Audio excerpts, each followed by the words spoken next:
समुद्र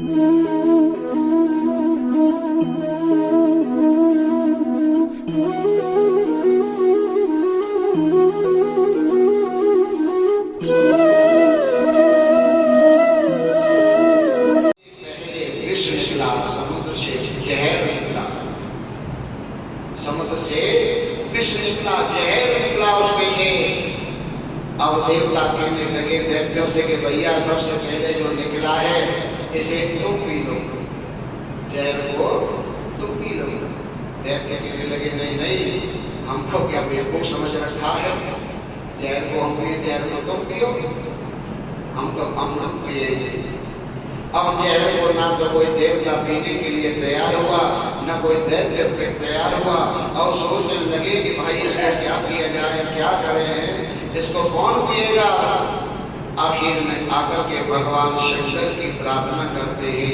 समस्त देवता भगवान शंकर की शरण में आ गए और भोलेनाथ से आकर के प्रार्थना की कि हे भोलेनाथ हमारी रक्षा करिए, भोलेनाथ हमारी रक्षा करो।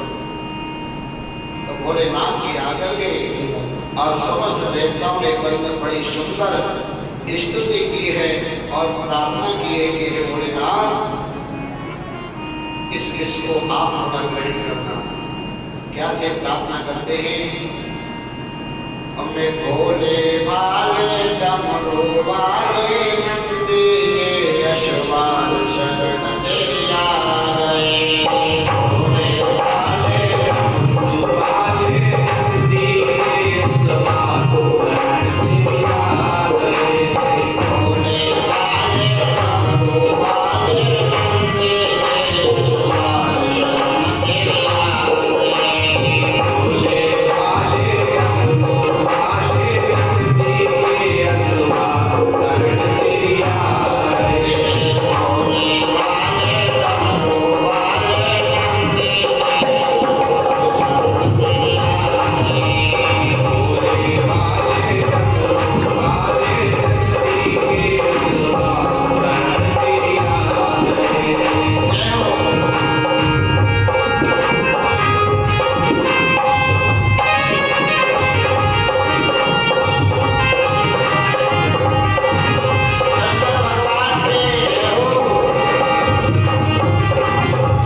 मंथन हुआ तो सबसे पहले उसमें से विष निकला जहर।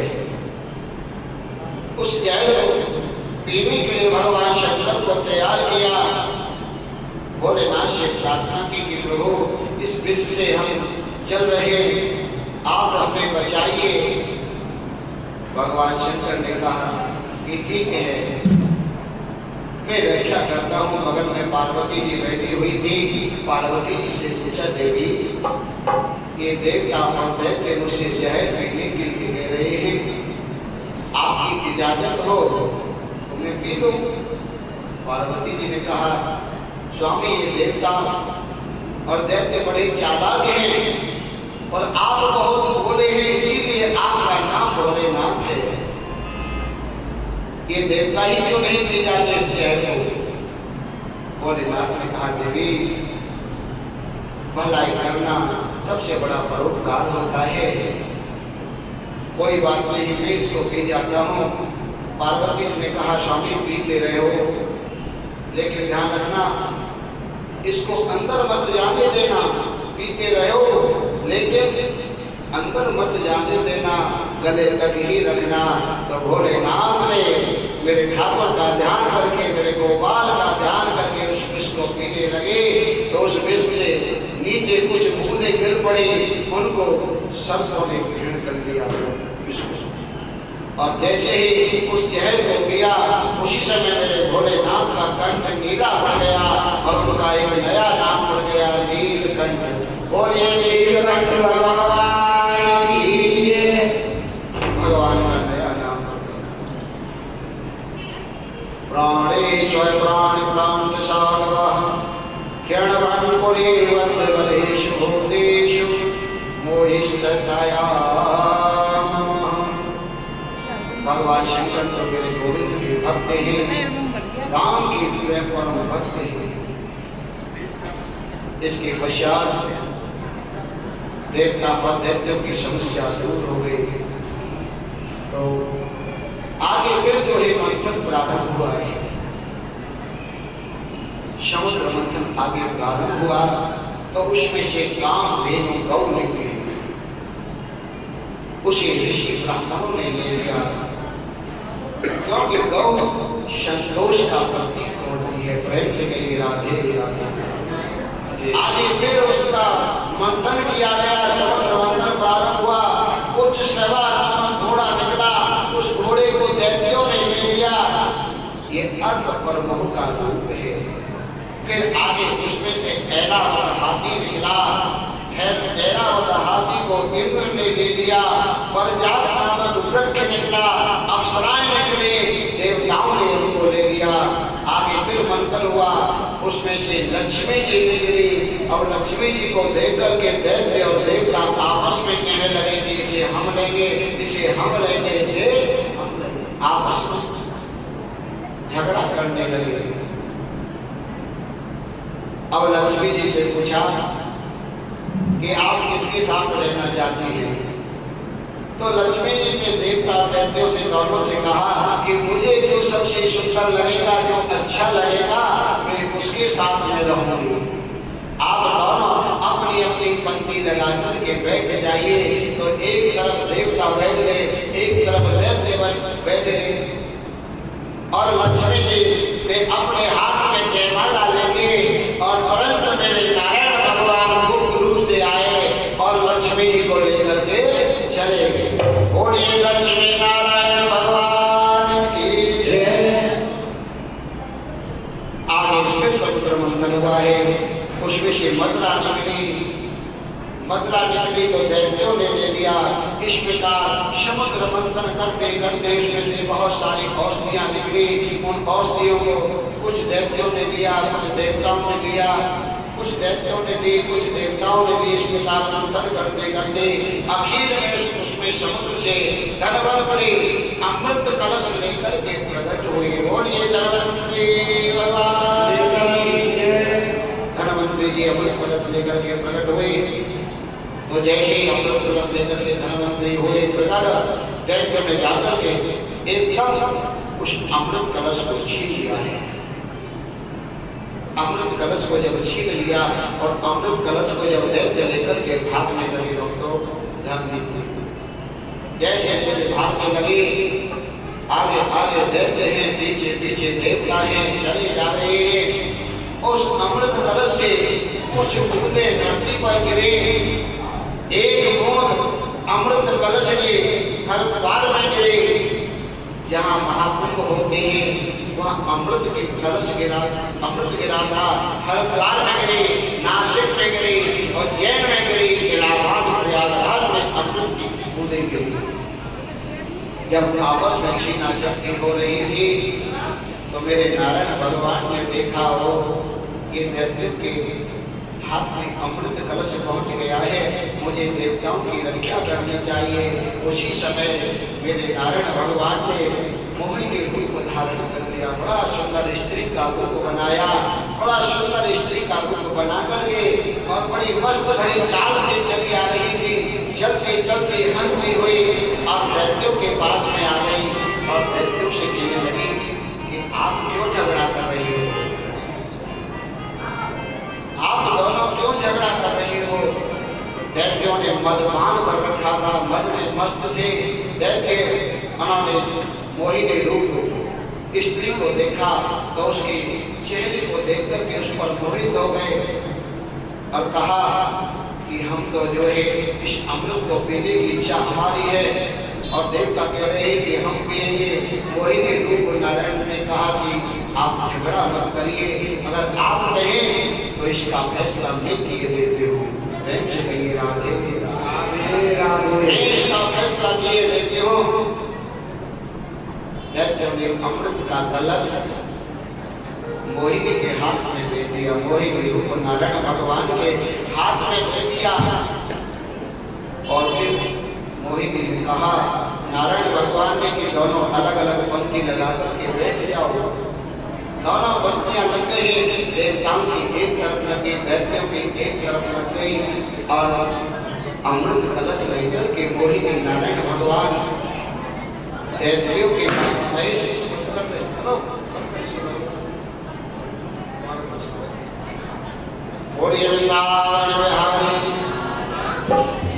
अमृत कलश को लेकर के जब दैत्यों के पास में आई और बोले देखो मैं तुम्हारा भला पहले करना चाहती हूँ, मैं तुम्हारा भला पहले करना चाहती हूँ। ये अमृत है ना, ये अमृत जो गाढ़ा गाढ़ा जो अमृत है वो नीचे बैठा हुआ है और पतला पतला जो अमृत है वो ऊपर है। अब गाढ़े में ज्यादा शक्ति होती है, पतला तो भाई पानी जैसा होता है। अगर आप कहें तो इस पतले वाले अमृत को मैं देवताओं को पिला दूं और गाढ़े वाले को तुमको पिला दूं, या तुम पहले पतले वाले को पियोगे तो गाढ़े वाले गाढ़ा जो अमृत है वो देवता पिएंगे और जो गाढ़े में ही शक्ति है और जो गाढ़े को अमृत को पिएगा ना वही अमर होगा। ध्यान देना, वही अमर होगा। अब दैत्य तो मद में मस्त थे, दैत्य कहने लगे नहीं नहीं हम पतला पतला नहीं पिएंगे, हम तो गाढ़ा गाढ़ा अमृत पिएंगे। पहले पतले पतले पानी को देवताओं को पिला दो। मोहिनी रूप नारायण भगवान अमृत को पिलाने लगे देवताओं के लिए। देवताओं को पिलाते पिलाते गए। उसमें एक राहुल नामक एक दैत्य था, उसने समझ लिया कि कुछ छल छपट हमारे साथ में हो रहा है। आकर के चुप करके सूर्य और चंद्रमा के बीच में आकर के देवताओं का स्वरूप बना करके बैठ गया। जैसे जैसे अमृत पिलाते गए, अमृत पिलाते गए, मोहिनी रूप अमृत पिलाते पिलाते पिलाते पिलाते अंत में जब पहुंचे तो थोड़ा सा अमृत राहुल के मुख में ही चला गया। उसी समय सूर्य और चंद्र देव ने इशारा किया कि नहीं ये देवता नहीं है, दैत्य है। उसी समय नारायण भगवान ने अपना सुदर्शन छोड़ करके और राहुल का मस्तक अलग कर दिया। अब राहुल अमृत तो पी गया, अमर तो गया हो। इसके पश्चात मोहिनी नारायण भगवान अंतर ध्यान हो गए, देवता अमर हो गए। दैत्य चिल्लाने लगे वो ये तो छलिया है, ये कपटी है, ये विष्णु का रूप बना करके आया, साड़ी पहन करके ये आया, इसको शर्म नहीं आई। उल्टा सीधा कहने लगे, चिल्लाने लगे, युद्ध होने लगा।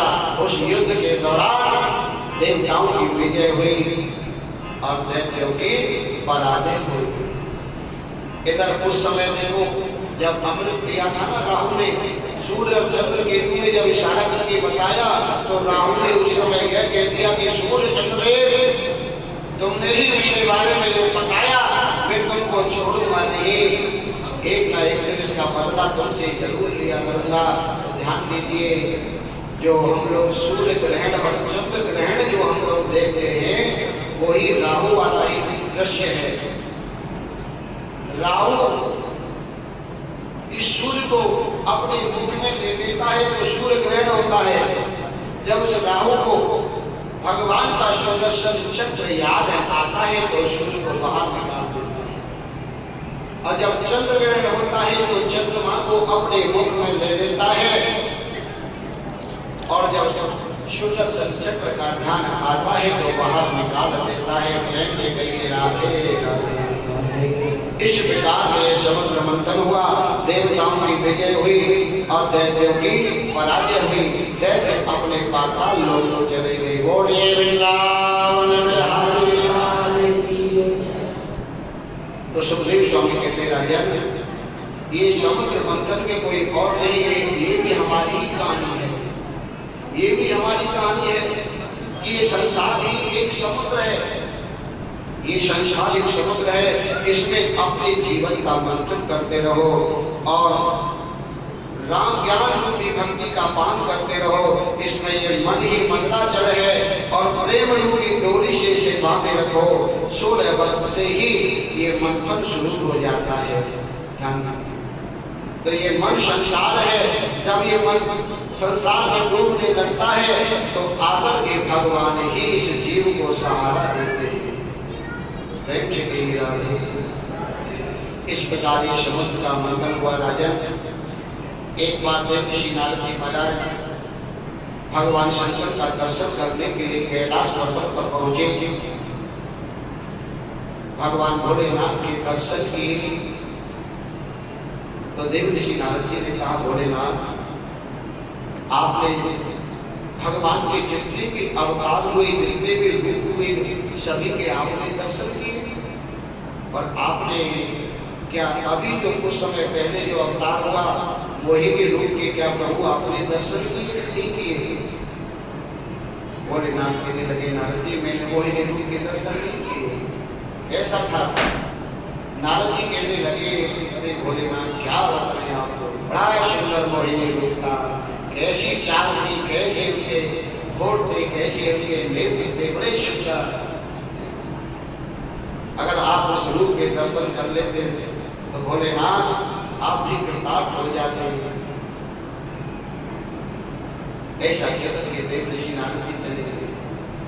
भगवान भोलेनाथ ने पार्वती से कहा कि देवी मैं मोहिनी रूप के दर्शन करना चाहता हूँ, चलो मेरे साथ।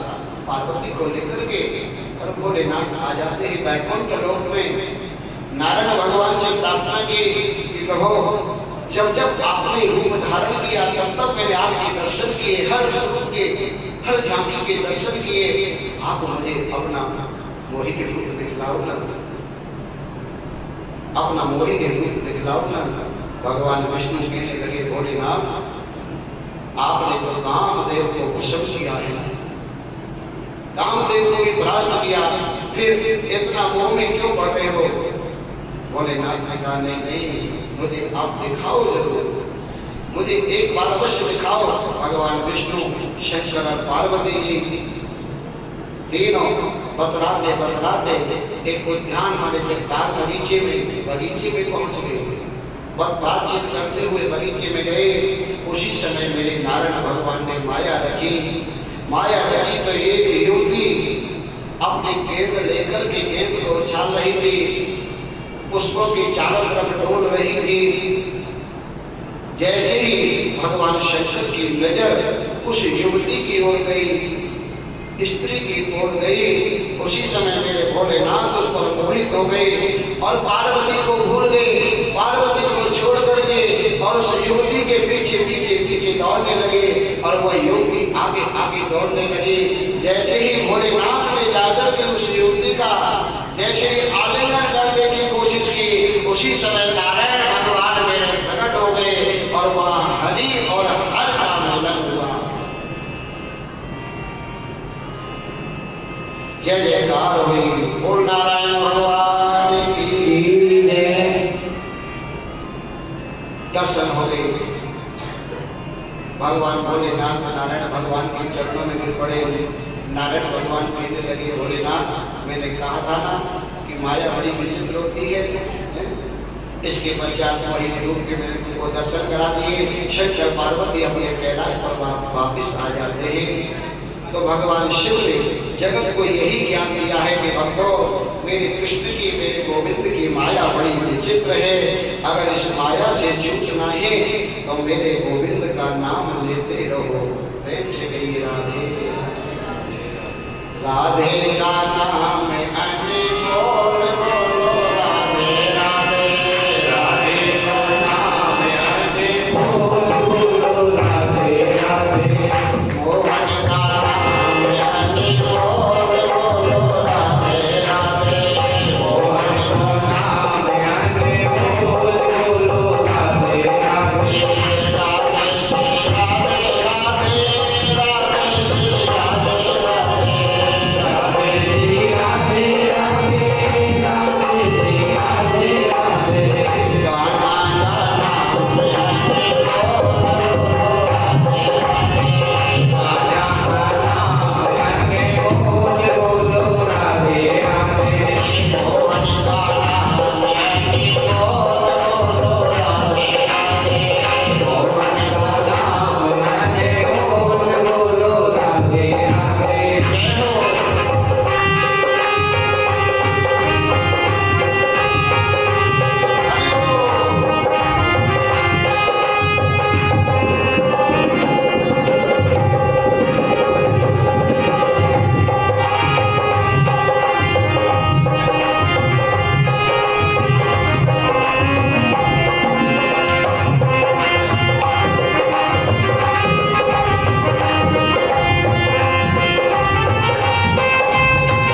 जी महाराज आगे सुखदेव स्वामी कहते राजन, वामन अवतार की कथा आती है कि 7वें मनवंतर में एक श्राद्ध देव नामक मनु हुए हैं, जो कश्यप आदित्य के घर वामन भगवान ने जन्म लिया।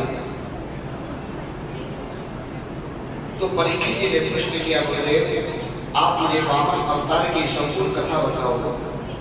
सुखदेव स्वामी कहते हैं राजन सुनो, एक बार दैत्य और देवताओं में संग्राम हुआ, तो उस समय दैत्यों के गुरु शुक्राचार्य थे और देवताओं के गुरु बृहस्पति देव महाराज। उस संग्राम में राजा बलि की विजय हुई। तो शुक्राचार्य जी कहने लगे, राजन तुम्हारी जो विजय हो गई है, आप एक बहुत बड़ा विश्व यज्ञ करेंगे, जिससे कि तुम्हें इंद्र का राज्य हमेशा के लिए प्राप्त हो जाएगा, कभी तुम्हारी पराजय नहीं होगी। तो राजा बलि यज्ञ की तैयारी करने लगा। उसमें अनेक बड़े बड़े ऋषि ब्राह्मणों को बुलाया। तो देखो राजा बलि ब्राह्मणों का, ऋषियों का बड़ा पावन भक्त था। दैत्य जरूर था, लेकिन ब्राह्मण और ऋषियों का बड़ा सेवक था। बड़े बड़े ऋषि ब्राह्मणों को बुलाया, उसने दान पुण्य करता था। तो सुखदेव स्वामी कहते हैं राजन, इधर देखो कि जो माता की अदिति वो दुखी होकर के और अपने पति कश्यप ऋषि की सेवा करके वर मांगा कि स्वामी मेरे पुत्र देवता बेचारे इधर उधर खतराओं में छिप रहे हैं, अपने प्राणों को बचाते हुए लौट रहे हैं, तो मुझे ऐसा पुत्र बलवान चाहिए जो दैत्यों पर विजय प्राप्त कर सके। प्रेम से कहिए राधे राधे। कश्यप ऋषि कहने लगे, देवी इस समय दैत्य ब्रह्मचर्य का पालन करते हैं और धर्म का उन्होंने कवच पहन रखा है, खूब दान पुण्य कर रहे हैं, किंतु अगर तुम कहती हो तो एक पयो व्रत नामक व्रत है, उस व्रत का अगर नियम से करोगे तो तुम्हारे प्राप्ति हो जाएगी, तुमको संतान मिलेगी। और ये पयो व्रत जो है व्रत, इसका बड़ा नियम है, ये फाल्गुन के महीने में देवी करना होगा। प्रतिपदा एकम तिथि से लेकर के और द्वादशी तिथि तक इस व्रत को किया जाता है, जिसका नाम है पयो व्रत। फाल्गुन के शुक्ल पक्ष में एकम तिथि से लेकर के द्वादशी तिथि तक ये व्रत किया जाता है। और इस पयो व्रत में केवल दूध और फल ही खाते हैं, अन्न नहीं खाते। और ओम नमो नारायण, ओम नमो भगवते वासुदेवाय, ओम नमो नारायण, ओम नमो भगवते वासुदेवाय। इस व्रत का अधिकतर जप किया जाता है। इस व्रत में झूठ नहीं बोलते, किसी की निंदा नहीं करते, किसी की चुगली नहीं करते, झूठा मुंह नहीं सोते। इस व्रत के नियम है, पयो के इसकी बहुत सारे नियम है।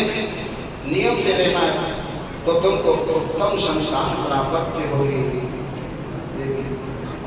उत्तम जो तुमको संस्थान प्राप्त होगी। तो सुखदेव स्वामी कहते हैं राजन, जब जीव की ब्रह्मकार वृत्ति हो जाती है तो परमात्मा उसके यहाँ खाने के लिए तैयार हो रहे हैं। अदिति ने वो पयो व्रत नियम किया और स्वप्न में स्वयं भगवान ने आकर के अदिति को दर्शन दिए। अदिति ने भगवान की प्रार्थना की, यज्ञेश यज्ञ पुरुषार्चितं तीर्थपादः तीर्थ श्रवणं मंगलम नामधेयः आपन्न लोकं प्रजनो पश्यमो दयादशनः प्रदीश भगवन्नस्य दीनानाथः। भगवान नारायण की प्रार्थना की कि प्रभु आप लक्ष्मी के पति हैं, जगत के पिता ही, केवल प्रभु मैं तो आपको प्रणाम करना जानता हूँ। नारायण भगवान कहने लगे, देवी तुम अपनी पति में मेरे दर्शन करो। अगर तुम अपने पति में मेरे दर्शन करोगे तो मैं स्वयं तुम्हारे यहाँ पुत्र रूप में आऊंगा। तो वाकई में पत्नी के लिए पति परमेश्वर ही तो होता है। जो पत्नी अपने पति की सेवा करती है उसको समस्त तीर्थों का फल मिल जाता है। तो तुम अपने पति में मेरे दर्शन करना और गृहस्थ में रहकर के स्वयं में तुम्हारे यहाँ पुत्र बन करके आऊंगा। प्रेम से कहिए राधे। तो वाकई के पति पत्नी को अगर गृहस्थ में प्रेम से रहेंगे तो भगवान उनके यहाँ आने के लिए तैयार हैं। ध्यान दीजिए, एक पति और पत्नी थे, बड़े प्रेम से रहते थे, आपस में प्रेम पूर्वक रहते थे। एक दिन वे दोनों पति पत्नी प्रयागराज में स्नान करने के लिए चले गए। महाकुंभ में गंगा जी नहाने चले गए। पति पत्नी में बड़ा गहरा प्रेम था आपस में। जब गंगा जी नहाने चले गए तो वहां पर भीड़ भाड़ कुछ अधिक ज्यादा थी। उस भीड़ में उसकी पत्नी उस पति से गायब हो गई, खो गई। जब उसकी पत्नी वहां पर खो गई तो उसका पति बेचारा बड़ा परेशान हो गया। इधर उधर सभी से पूछने लगा, पंडितों से भी पूछने गया, पंडितों से पूछा कि महाराज मेरी पत्नी खो गई है, क्या मेरी पत्नी मिलेगी? मेरी पत्नी खो गई है, क्या मेरी पत्नी मिलेगी महाराज? मैं तो अपनी पत्नी से बहुत प्रेम करता था।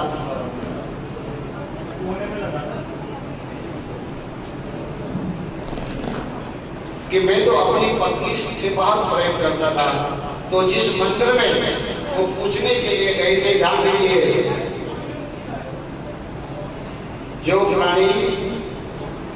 जो पति पूछने के लिए मंदिर में पंडित जी से गया, उससे कहा कि महाराज मेरी पत्नी जो है खो गई है, क्या वो मिलेगी?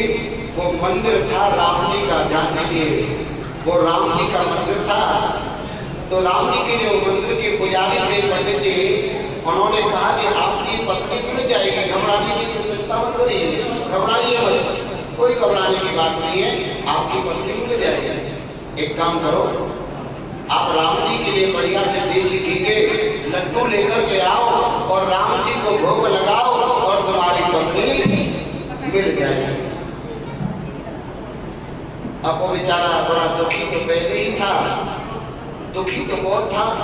बेचारा दुकान पर गया, जाकर के देसी घी के बढ़िया लड्डू लिए, लड्डू लेकर के, और जब रास्ते में जाने लगा, भोग लगाने के लिए जा रहा था राम जी के मंदिर में, तो रास्ते में जब जा रहा था तो रास्ते के अंदर एक हनुमान जी महाराज का भी मंदिर था। जब रास्ते से देसी घी के लड्डुओं को लेकर के जब जा रहा था तो हनुमान जी का एक मंदिर था। उस हनुमान जी के मंदिर का एक पुजारी बाहर निकल करके आया। उसने देखा कि भाई ये तो बहुत अच्छी खुशबू आ रही है लड्डुओं में। उससे कहा कि भाई कहाँ जा रहे हो? बोला महाराज जा रहा हूँ, गंगा जी नहाने के लिए पत्नी को लेकर के आया था, पत्नी मिली, गंगा जी में खो गई है, राम जी को जाकर के भोग लगाऊंगा, कम से कम मेरी पत्नी मिल जाए। तो देखो पंडितों में भी आपस में बहुत चालाकी होती है। पंडित जी ने कहा, अरे भैया तुम तो बड़े भोले हो जा रहे हैं, कहाँ जा रहे हो भोग लगाने के लिए? राम जी के मंदिर में। जिन राम जी को अपनी पत्नी का तो पता नहीं, ढूंढ पाए तुम्हारी पत्नी का कैसे पता लगाएंगे? जो राम जी अपनी पत्नी का पता नहीं लगा पाए, वो तुम्हारी पत्नी का कैसे लगाएंगे पता? तो भैया तुम ही बताओ ना। बोले बताने की क्या बात है, राम जी की पत्नी का पता किसने लगाया? हनुमान जी ने लगाया। तो हनुमान जी को ही भोग लगाओ ना। तो वो बेचारा सीधा आकर के हनुमान जी को ही उसने भोग लगा दिया और कहा कि हनुमान जी को भोग लगा दिया, जाओ हनुमान जी की या मंदिर की परिक्रमा दे करके आओ। जैसे ही वो परिक्रमा देने के लिए गया तो रास्ते में परिक्रमा में ही उसकी पत्नी मिल गई। प्रेम से गई राधे। तो कहने का तात्पर्य है, नारायण भगवान कहते देवी अगर तुम अपने पति में मेरे दर्शन करोगे तो तुम्हारे घर में पुत्र रूप में आने के लिए तैयार हूँ। इसके पश्चात कुछ समय के बाद पति ने गर्भ धारण किया। 9 मास के बाद भादो मास की शुक्ल पक्ष की द्वादशी तिथि को वामन भगवान ने दोपहर के समय जन्म लिया। तो वामन भगवान का जब जन्म हुआ तो चारों तरफ प्रकाश हो गया। और वामन भगवान एकदम से प्रकट हो गए। बोलिए वामन भगवान की। वामन भगवान 7 वर्ष के एक बटुक बनकर के आए ब्राह्मण के रूप में, जिनके शरीर पर केवल एक लंगोटी थी, मुख पर बहुत तेज था, चेहरे पर चमक थी, सिर पर छत्र था। ऐसे वामन भगवान प्रकट हुए। फिर समस्त देवताओं ने आकर के कश्यप अदिति को बधाइयां दी और कहा कि महाराज आपका जो गृहस्थी धर्म सफल हो गया है, आप जगत के पिता बन गए हो। तो वामन भगवान की देखो भागवत में बाल लीलाओं का वर्णन नहीं है, क्योंकि वो 7 वर्ष के जैसे 7 वर्ष का बालक होता है ना, उतने प्रकट हुए थे वामन भगवान। बाल लीलाओं का भागवत में वर्णन नहीं दिया गया। सीधा वामन भगवान का यज्ञों को भी संस्कार कराया गया, जनेऊ धारण कराया गया। सीधा उनको जनेऊ संस्कार किया गया, उनके हाथ में कमंडल दे दिया, मेखला दे दी, छत्र दे दिया और कहा कि जाओ जाकर के विद्या मान करके लाओ। बृहस्पति देव उनके गुरु बने। जब गुरु के लिए वो भिक्षा लेने के लिए गया तो माता पार्वती से, अदिति से, सभी देवियों से जाकर के भिक्षा मांगे और भिक्षा मांग करके लाकर के गुरु बृहस्पति देव महाराज को दे दी, गुरु को दी। तो देखो आज भी हमारे हिंदू धर्म के अंदर जनेऊ की परंपरा है, जनेऊ संस्कार। हर हिंदू को जनेऊ संस्कार होना चाहिए। हमारे हिंदू की पहचान केवल जनेऊ और चौकी है बस, लेकिन धीरे धीरे जनेऊ संस्कार अलोप होता जा रहा है। केवल अपने ब्राह्मण कुल में ही जनेऊ संस्कार होता है, ब्राह्मण में ही। और वैसे वैश्यों को भी जनेऊ संस्कार उनका भी होना चाहिए, क्षत्रियों का भी होना चाहिए कायदे में। लेकिन ये जनेऊ संस्कार धीरे धीरे बहुत सारे संस्कार अलोप होते जा रहे हैं हिंदू धर्म में। जब भिक्षा लेकर के वामन भगवान गुरु के सामने आए और गुरु से कहा कि लो ये भिक्षा है, बृहस्पति देव गुरु ने कहा कि ये भिक्षा तो कम है, अधिक भिक्षा लेकर के आओ। वामन भगवान ने कहा कि अधिक भिक्षा आपको मैं कहाँ से लेकर के आऊं? उन्होंने कहा कि जाओ नर्मदा के पावन तट पर राजा बलि बहुत बड़ा यज्ञ कर रहे हैं और राजा बलि के यहाँ से जाकर के भिक्षा मांग करके लाओ।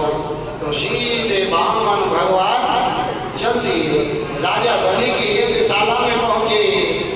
जैसे ही यज्ञशाला के अंदर चारों तरफ प्रकाश हो गया, चारों तरफ प्रकाश हो गया। राजा बलि भी सोच रहे कि कहीं ऐसा तो नहीं कि सूर्य देव ऊपर से पृथ्वी पर आ गए हों।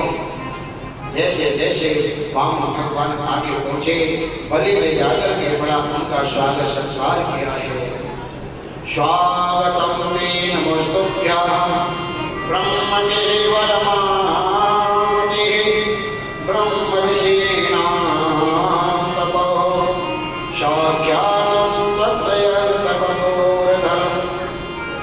सुखदेव स्वामी कहते हैं राजन, ब्राह्मण की पहचान अपने ब्रह्म ज्ञान से होती है, ब्राह्मण की पहचान अपने तपोबल से ज्ञान से होती है, तभी उसका सम्मान होता है।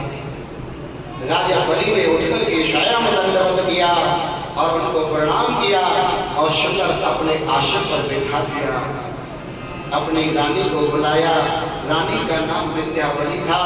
रानी को बुलाया और बुलाकर के पूजा की थाली सामग्री मंगवाई।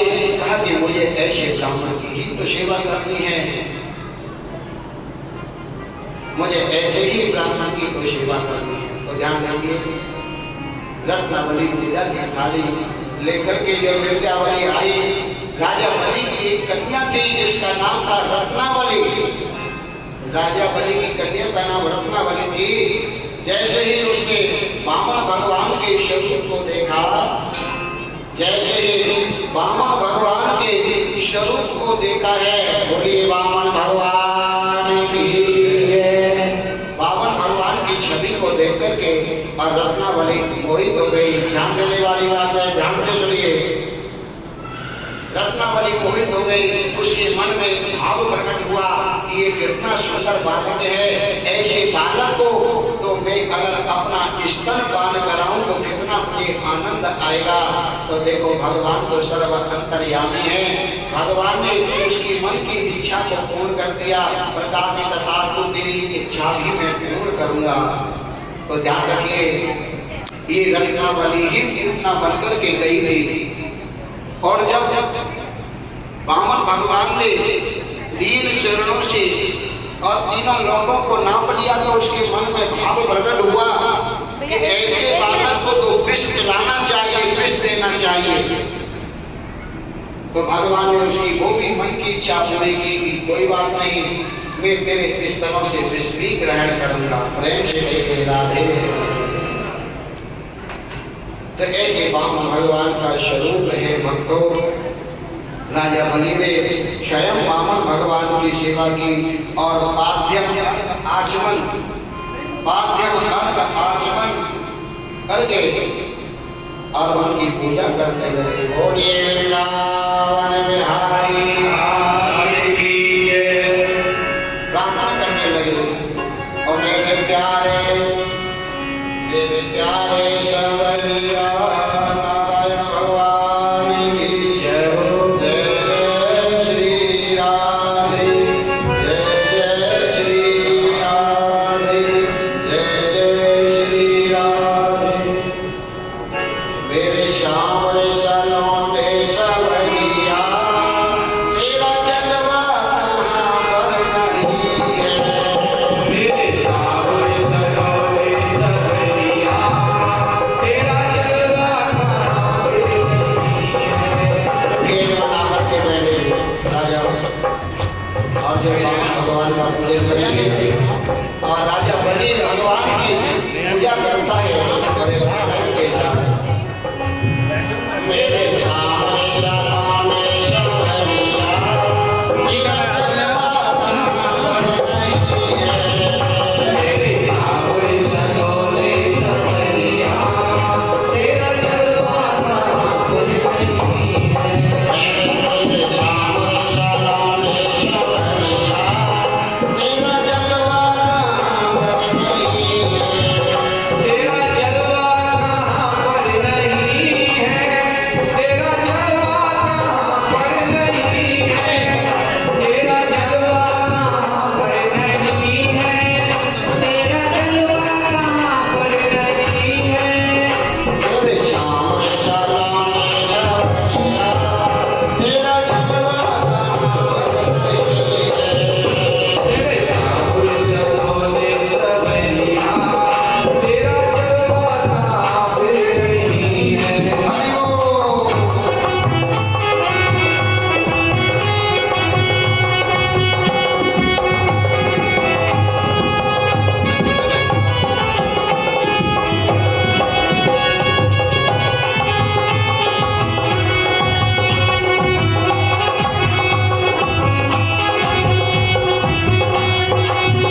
भोजन किया, पाद्य अर्घ आदि से भोजन किया, तब राजा कहने लगा, हे ब्राह्मण, मैं तो आप जैसे ब्राह्मणों की सेवा करने से ही पवित्र हो गया, क्योंकि ब्राह्मणों की सेवा करने से ही भगवान प्रसन्न होते हैं। प्रेम से कहिए राधे। जान लीजिए, एक चक्रवर्ती राजा था जो भगवान का परम भक्त था। रोजाना नियम से एक मन दूध को भगवान को चढ़ाता था। ध्यान देने वाली बात है, चक्रवर्ती राजा एक मन दूध रोजाना भगवान को चढ़ाता था। तो एक दिन कुछ ब्राह्मण उनके यहाँ पर आ गए, ब्राह्मणों की मंडली आई, और जो दूध लाने का जो एक काम सौंप रखा था, एक मंत्री को सौंप रखा था कि तुम्हारा काम है रोजाना पूजा की सामग्री एकत्र करना और एक मन दूध लेकर के आना भगवान की सेवा के लिए। ये काम मंत्री के लिए सौंप रखा था। तो एक दिन उस मंत्री के यहाँ कुछ ब्राह्मणों की मंडली आ गई, टोली ब्राह्मणों की आ गई, और ब्राह्मणों ने जब उससे भोजन मांगा तो उस मंत्री ने उस दूध की खीर बनाकर के ब्राह्मणों के लिए खिला दी। दूध की खीर बनाकर के ब्राह्मणों को खिला दी, और दूध जब राजा के यहाँ नहीं पहुंचा तो रात को राजा को जो है भगवान ने स्वप्न में कहा कि राजा ना, तेरी पूजा से मैं बड़ा प्रसन्न हूँ, तो कोई मुझसे वरदान मांग ले। तब राजा ने प्रार्थना की कि प्रभु, आपकी कृपा से मेरा ऐश्वर्य बना रहे, घर में अन्न धन के भंडार भरते रहे। भगवान ने तथास्तु कह दिया, और भगवान ने कहा कि राजन, तेरा जो ये मंत्री है ना, उस मंत्री की पूजा से मैं अधिक प्रसन्न हूँ, क्योंकि तेरे मंत्री ने जो दूध की खीर बनाकर के ब्राह्मणों को खिलाई थी, उन ब्राह्मणों के आशीर्वाद से ही मैं प्रसन्न हुआ हूँ। अब तो प्रातः काल राजा ने सेवक को बुलाया, मंत्री को बुलाया, अब मंत्री बेचारा डरने लगा। उसने सोचा कि कल मैं दूध लेकर के नहीं गया था, शायद इसलिए मुझे कहीं ऐसा ना हो कि कहीं राजा दंड देने के लिए बुला रहा हो। जाकर के उसने हाथ जोड़कर के खड़ा हो गया। तो राजा कहने लगा, सेवक मंत्री, मैं तेरे से बहुत प्रसन्न हूँ। रात को भगवान ने स्वयं आकर के मुझसे कहा कि मंत्री की पूजा से मैं बहुत प्रसन्न हूँ, और मेरी इच्छा भी भगवान ने पूर्ण की। अरे तुमने जो खीर, दूध की खीर बनाकर के ब्राह्मणों को खिला दी, अतिथि तुमने सेवा की, उनका सत्कार किया, इससे वो प्रसन्न होकर गए, भगवान प्रसन्न हो गए, और राजा ने सेवक को, मंत्री को पर्याप्त धन देकर के दे दिया। तो राजा बलि कहते हैं कि मुझे ब्राह्मणों की सेवा करने में बड़ा आनंद आता है, ब्राह्मणों की सेवा करने में बड़ा आनंद आता है। हे ब्राह्मण देवता, मैं आपसे बहुत प्रसन्न हूँ, आप मुझसे कुछ मांगना चाहते हैं तो मांग लीजिए, मैं आपको देने के लिए तैयार हूँ। प्रेम से कहिए राधे। तब बामन भगवान बोले, राजन,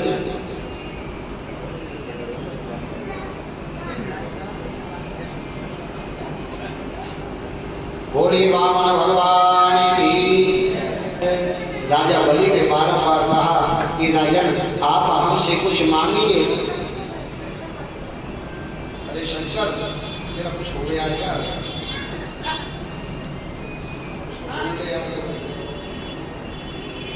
एक जगह बैठ जाओ। बोल भागवत भगवान की जय। राजा बलि बारंबार भगवान से कहने लगे कि महाराज कुछ मांग लो, आप कुछ मांगिए तो सही मेरे से, क्योंकि मेरे दरवाजे पर जो कोई आ जाता है ना एक बार, फिर मैं उसको इतना दे देता हूँ कि उसे फिर जीवन में कुछ कमाने की जरूरत नहीं होती है। आप मांगिए, कुछ तो मांगिए। बामन भगवान कहने लगे, राजन, हम पर मांगना तो आता ही नहीं है कि हम आपसे क्या मांगना, हम पर मांगना नहीं आता, क्योंकि हम तो संतोषी ब्राह्मण है, हमारे पास सब कुछ है। अरे रहने के लिए हमारे पास घर की जगह पे ये छाता है और भोजन पानी के लिए ये हमारे पास में कमंडल है। जब भूख लगती है तो दो चार घरों से भिक्षा मांग लाते हैं और भोजन करके अपना गुजारा करते हैं। जब आराम करने की इच्छा होती है तो इस छाते को ऊपर टांग लेते हैं और आराम कर लेते हैं। हम तो संतोषी ब्राह्मण हैं, हमें कुछ मांगना नहीं आता। और दूसरी बात यह भी है राजन, आप तो वाकई में बहुत बलवान हो, भगवान के परम भक्त हो। तो देखो, अगर वैसे बामन भगवान के मन में इच्छा तो है मांगने की, मन में तो सोच रहे हैं कि बेटा आया तो तेरे से मांगने ही हो, लेकिन अगर किसी से कुछ मांगना हो तो पहले उसकी प्रशंसा अधिक कर दो, ध्यान दीजिए। तो बामन भगवान कहने लगे राजन, वाकई में आप वैसे बलवान बहुत हो। तुम्हारे दादा प्रहलाद के समान कोई भक्त नहीं हुए, तुम्हारे पिता भी विरोचन कोई कम नहीं थे, बड़े बलशाली थे और तुम ऐसे ही उसी खानदान में पैदा हुए हो राजन। तुम भी कोई दानी कम नहीं हो, बहुत बड़े तुम दानी हो, बहुत बड़े तुम दानी हो। अब तो राजा बलि बार बार कहने लगा, नहीं कुछ तो मांगिए, कुछ तो मांगिए, ऐसे नहीं चलेगा, मेरे यहाँ से कोई ऐसे खाली नहीं जाता, आपको कुछ मांगना ही पड़ेगा, कुछ मांगिए।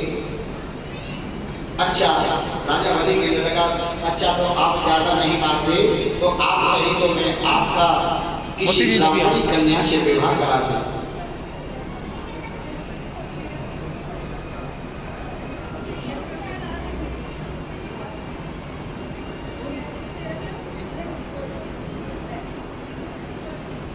बोलिए वृंदावन बिहारी लाल जय। राजा बलि कहने लगे कि महाराज, अगर आप कहें तो मैं आपका किसी ब्राह्मणी कन्या से विवाह करा दूं। बामन भगवान ने कहा कि अच्छा तो चलो, पहले तो विवाह की बातें करो, विवाह ही कराओ। आप मेरा विवाह कराएंगे तो बामन भगवान कहने लगे, राजन अगर आपने मेरा विवाह करा दिया तो मेरी ब्राह्मणी कहाँ रहेगी, मेरी ब्राह्मणी कहाँ रहेगी? क्योंकि हमारे पास तो एक छाता है और एक छाते में हम दोनों कैसे गुजारा करेंगे। राजा बलि कहने लगे, महाराज इसमें घबराने की चिंता मत करिए, घबराइए मत, आपको एक बार कोठी बंगला अच्छा बनवा करके हम देंगे, आप हाँ करिए। ठीक है, ब्राह्मणी आ गई, कोठी बंगला आपने दे दिया तो कोठी बंगला में भोजन सामग्री की व्यवस्था कौन करेगा? बलि कहने लगे, इसकी व्यवस्था भी हम करेंगे, आप हाँ तो करते चलो, इसकी व्यवस्था भी हम करेंगे। ठीक है, आपने भोजन पानी की व्यवस्था कर दी तो दो चार छह गोपाल भी होंगे, बाल गोपाल भी होंगे, दो चार। बोला महाराज ये तो तुम्हारे ऊपर है, दो हैं कि चार हों कि पांच हों, बाल गोपाल ये तो तुम्हारे ऊपर है। बामन ने कहा कि जब बाल गोपाल हो जाएंगे तो उनकी पढ़ाई लिखाई का खर्चा कहाँ से आएगा? क्योंकि हम तो संतोषी ब्राह्मण हैं, पढ़ाई लिखाई का खर्चा कहाँ से आएगा? बलि ने कहा इसके लिए आप चिंता मत करिए, हमारे दादा परदादा का खुला हुआ स्कूल है, हिरण्यकश्यप विद्यालय महाविद्यालय खुला हुआ है, उसमें निःशुल्क आपके बच्चों की पढ़ाई लिखाई हो जाएगी। ठीक है, निःशुल्क पढ़ाई लिखाई भी हो गई। अब बाल गोपाल दो चार हो गए, उनमें से एक राम नाम सत्य हो गया, एक सटक गया, ऊपर चला गया, तो राम नाम सत्य हो गया। तो फिर क्या हुआ? बोलो फिर तो महाराज रोना पड़ेगा, फिर रोने वाला कहाँ से लाएंगे?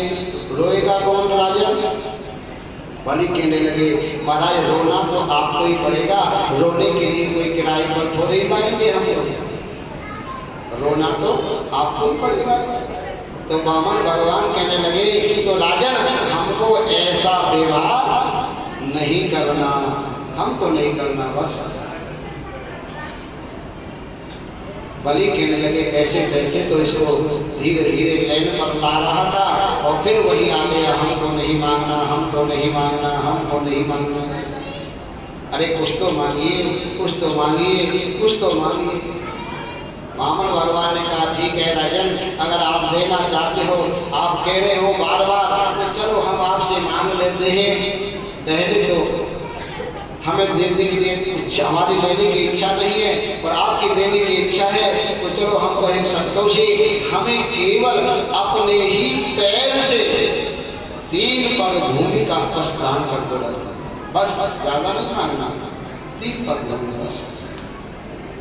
बलि कहने लगा वाह रे वाह वामन कि अग्रम बुद्धि बलिहा, सबसे ज्यादा बुद्धि तो बलिए में होती है, मांगना तो आता है तो बलिए पर आता है, ध्यान देना, बलिए पर ज्यादा मांगना आता है, भगवान से मांगता है ना तो बस लाइन लगा देता है मांगने की, नाती पोते कोठी बंगला सब कुछ मांगने लग जाता है।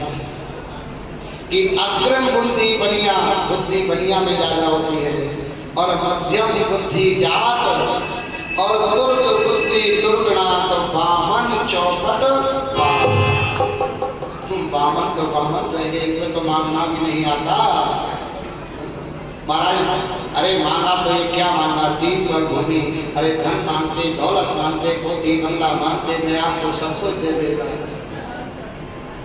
बामन भगवान ने कहा कि राजन आप नहीं जानते, हमारे लिए 3 पग भूमि बहुत है, 3 पग भूमि में बैठ करके आराम से वही भगवान का भजन पूजा पाठ कर लेंगे। और राजन दूसरी बात और सुने, केवल मनुष्य के पास में चाहे कितना भी अरबों खरबों की संपत्ति हो जाए, जमीन जायदाद हो जाए, लेकिन राजन ध्यान रखना अंत काल में केवल 3 पग ही भूमि काम आती है बस। जब मनुष्य मर जाता है, शमशान भूमि में लेकर के जाते हैं, तो जो प्राणी जितना चाहे कितना भी बड़ा हो, उसी के हाथ से नपी हुई 3 पग भूमि ही उसके काम आती है, उतनी ही भूमि में वो प्राणी आ जाता है। बस हमको ये 3 पग भूमि का अगर देना चाहते हैं तो आप हमारे लिए दे दीजिए। बगल में शुक्राचार्य जी खड़े हुए थे। शुक्राचार्य ने कहा कि राजन ये क्या करने जा रहे हो, मालूम है ये कौन है? बोले कौन है? अरे ये नारायण भगवान है, विष्णु स्वरूप विष्णु है, जो वामन रूप में आए हुए हैं, मने कर दो, हमको नहीं देना। राजा बलि कहने लगे गुरुदेव आप मुझे क्या शिक्षा दे रहे हो, मेरे दरवाजे पर अतिथि के रूप में अगर ये नारायण भगवान भी यहाँ आए हैं तो अवश्य मैं इनके लिए दूंगा, चाहे कुछ भी हो जाए, मेरा सर्वस्व चला जाए, लेकिन इनको खाली हाथ नहीं देंगे, खाली हाथ नहीं जाने। शुक्राचार्य कहने लगे राजन तेरे पास कुछ नहीं बचेगा, ध्यान रखना, तेरे पास में कौड़ी भी नहीं बचेगी, तू बाद में पश्चाताप करेगा। मैं तुझे फिर भी सावधान कर रहा हूँ राजन, तू मेरी बात मान ले, तेरे से ये सर्वस्व छीन लेगा, और जब सर्वस्व तेरा चला जाएगा तो तेरी कोई देखभाल करने वाला भी नहीं रहेगा। तो ध्यान दीजिए, एक बूढ़ा मनुष्य का एक सेठ जी, लाला जी बहुत बूढ़े हो गए, धन दौलत उनके पास में बहुत थी। जब वो बीमार हो गए तो उन्हें अपनी आयु का भरोसा न करके उन्होंने सोचा कि भाई मेरा बुढ़ापा आ गया है, आज से कल की नहीं पता, तो उन्होंने सारी संपत्ति अपने बेटा बहू को सौंप दी।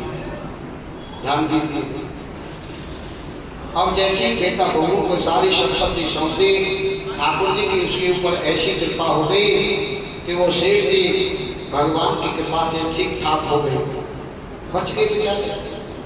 अब बच गए तो उनके पल्ले कुछ संपत्ति तो रही नहीं, धन दौलत रही नहीं, तो बेटा बहुओं ने भी सेवा करना उनका बंद कर दिया। ना उसकी बीवी सेवा करे, ना उसके बेटा सेवा करे, ना उनकी बहू सेवा करे, कोई सेवा नहीं करता। अब सेठ जी भी बेचारे बड़े परेशान रहते थे। एक दिन सेठ जी के पास में उनके मित्र मिलने के लिए आए। मित्र ने कहा कि भाई आपके गृहस्थ में कैसी आपकी सेवा हो रही है? सेठ जी ने कहा कि भाई क्या बताएं मित्र आपको, बस पूछो मत। जब धन दौलत हमारे पास थी ना, तब तो हमारी बड़ी सेवा होती थी, देखभाल होती थी, अपनी बीवी की सेवा करती थी, बीवी बच्चे भी काम करते थे। लेकिन अब तो कोई नहीं करता, रूखी सूखी मिल जाती है, उसे खा लेता। अच्छा, मैं तुझे एक युक्ति बताऊं। बोले बताओ। कुछ है तेरे पास आया, कुछ पैसा है कि नहीं? बोले मालूम मेरे पास में इस समय कोई पैसा नहीं है, केवल एक चांदी का सिक्का पड़ा हुआ है, वो भी रह गया था। बोले बस उसी से काम हो जाएगा, एक ही सिक्का पड़ा हुआ। उसने युक्ति बताई कि इस सिक्के को अपने जो बक्सा है ना संदूक, इस संदूक में इस सिक्के को बार बार उठाना और डालना, उठाना और उसमें डालना। बोल ठीक है, और गिनती करते जाना, 1 2 3 4 5 100 50 150 200 250 300 500 ऐसे उठाना और डालना। अब तो रात को अपने मित्र की बात उसे याद आई, उसने सिक्का लिया, अपने बक्से को खोला और उसमें से उसको डालने लगा। 1 2 3 4 5 10 11 50 60 70 80 90 100। अब तो बेटा बहुत काम लगा करके सुनने लगे, छन्नी छन्नी की आवाज आ रही थी। जो उठाई के डालेंगे तो छन 1 2 छन छन, अब आवाज तो करेगा ही वो सिक्का। इस प्रकार से करते करते रात को उसने थोड़े से कंकड़ पत्थर लिए और बक्से में भर लिए। उसका मित्र उसे सब कुछ समझा करके चला गया था। उसने बक्से को बंद किया, ताला लगाया उसमें, और उस बक्से को दूसरे दिन प्रातःकाल सर पर रख करके और जाने लगा घर से। कहने लगा कि भाइयों, बेटा बहू से बोला, पत्नी से बोला कि देखो आप सभी मेरे से बहुत परेशान हो रहे हैं ना, आप मेरे से बहुत परेशान है ना, इसलिए इस घर को मैं छोड़ करके जा रहा हूँ। मुझे तो गंगा जी पर रहूंगा, किसी तीर्थ स्थल पर रहूंगा, वहाँ आराम से भगवान का भजन करूंगा। ठाकुर जी की मेरे ऊपर संपूर्ण कृपा है, मुझे किसी से कुछ मांगने की तो कोई जरूरत है नहीं। अब जब बक्से को लेकर के वो जाने लगा तो बेटा बहुत खड़े खड़े देखने लगे कि ये तो बक्से को लेकर के जा रहे हैं, और रात में जो छन छन की आवाज आ रही थी, इसमें चांदी के सिक्के भरे हुए हैं। सुनो, ये चांदी के सिक्के जा रहे हैं। बहू कहने लगी अपने पति से कि देखो जा रहे हैं मंदिर, रोक लो, पापा जी को रोक लो, जल्दी जल्दी रोक लो। मैं फिर भी समझा रही हूँ उनको रोक लो। अब तो आकर के बेटा बहू सेठानी सब उनके चरणों में गिर पड़े, कहने लगे कि देखो आप छोड़ करके घर को मत जाइए, यही रहिए, हम वहीं आपकी सेवा करेंगे। उसने कहा ठीक है बेटा, अगर तुम कहते हो तो नहीं जाऊंगा। बक्से को वहां रख दिया, अपने सामने बक्से को रखा। बक्से की रखवाली करते थे कि इसको कोई खोल ना दे, ताला लगा करके चाबी रख ली। अब तो रोजाना उसकी बड़ी सेवा होने लगी, बढ़िया चकाचक बादाम का हलवा, समय पर रोटी दाल रोटी सब्जी बड़ी समय पर मिलने लगी। एक दिन उसका मित्र फिर आया, कहो जेठ जी क्या हाल है? बोलो बस भाई अब मत पूछे, चकाचक हो रही है, बढ़िया सेवा हो रही है। सेवा तो हो रही है, लेकिन ध्यान रखना चाबी हाथ ना लग जाए कहीं। बोलो नहीं नहीं चिंता मत करे भाई, चाबी को हाथ नहीं लगने दूंगा। एक ना एक दिन धीरे धीरे उसकी मृत्यु हो गई। तो सबसे पहले मित्र वहां पर आ गया। मित्र ने कहा कि भाई ये मेरा मित्र था सेठ, और ये मुझसे कह करके गया है कि इसके पास में कुछ धन दौलत है, और ध्यान रखना भैया वो बक्से में रखी है, और इस बक्से को खोलना नहीं है किसी को भी। ध्यान रखना, जब तक इसका क्रियाक्रम पूरा नहीं हो जाता। खूब धूमधाम से इसका क्रियाक्रम भी उसका करवाया। तो मित्र कहने लगा कि भैया अब तुम भले चाहे इस बक्से को खोलो या तोड़ो। जब उस बक्से को बेटा बहू ने कहा कि भाई इसको रात में खोलेंगे, रात को जब बक्से को खोला उसमें से कंकड़ पत्थर निकले। कंकड़ पत्थरों को देख करके और कहने लगे कि ये तो बंदा बहुत चालाक निकला। तो ध्यान रखना, ऐसी ऐसी सासुएं होती हैं, ऐसे ऐसे बुजुर्ग भी होते हैं, वाकई में बहुत चालाक भी होते हैं। बहुत से बुजुर्ग प्रेम से कहिए राधे।